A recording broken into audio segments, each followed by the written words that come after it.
What's up, guys? Jessa here from Running with Rabbits, and today we're going to talk about hill.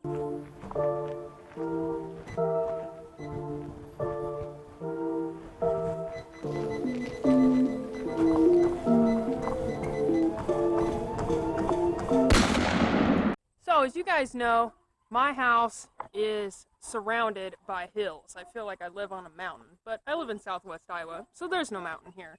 But wherever I run, I am going to have to run up a hill at some point. So I don't mind running hills. It's not the most enjoyable thing in the world, but I've learned with experience that hills are a big help in your training.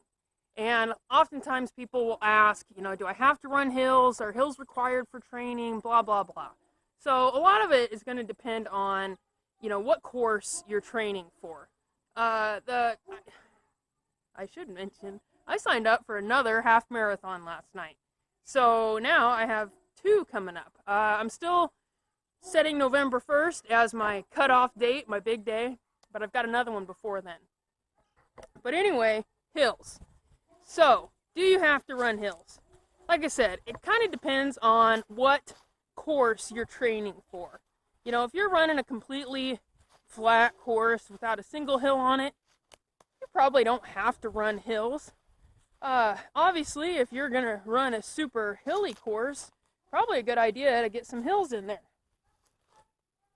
But my advice would be run hills. Hills are going to help with your overall endurance, make you stronger, your power.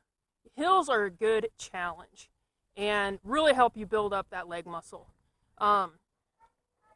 When you get done running a hill, everything else seems simple.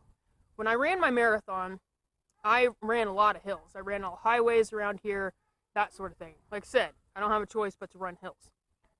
And the course that I ran the marathon on didn't have any hills, really. Just slight grades, but nothing like what I trained on. And I think that helped me tremendously to be able to power further through that run. A lot of the races that I do aren't super hilly. So running the hills is just an extra boost. Just gives you that edge over folks that probably haven't ran hills. You can tell who hasn't trained on a hill as soon as you hit the slightest grade in a race. Now, hill repeats are something that some people do. So they'll just basically up down a hill. You can do that for like a speed workout, and it's rough, but it's really going to help you out and give you that edge. Like I said, it's going to help your heart, your power up your legs, that overall endurance to get you further. So I highly encourage people to run hills. Steeper the better, whatever. Most of the hills that I run around here are kind of long grades, not super ones.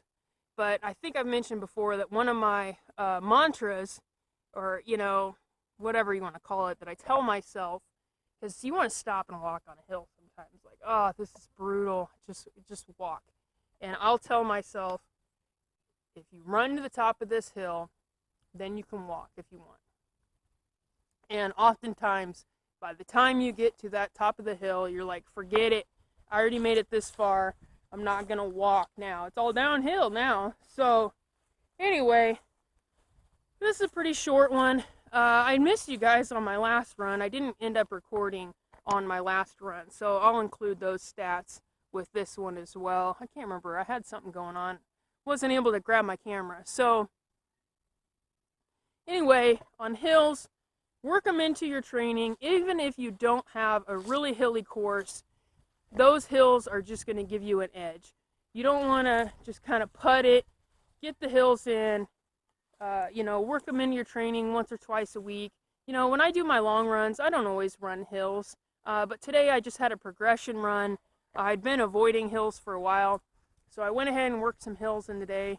It was brutal. I did walk a little bit, not going to lie, but feel better that I did it, and I'll just try to incorporate those into my training just to give me that edge, help build up my endurance, help with my breathing, and power up those legs. So I encourage you guys to get them in. If you haven't already, make sure you hit that like button, subscribe, and I'll catch you guys on the next video. Later.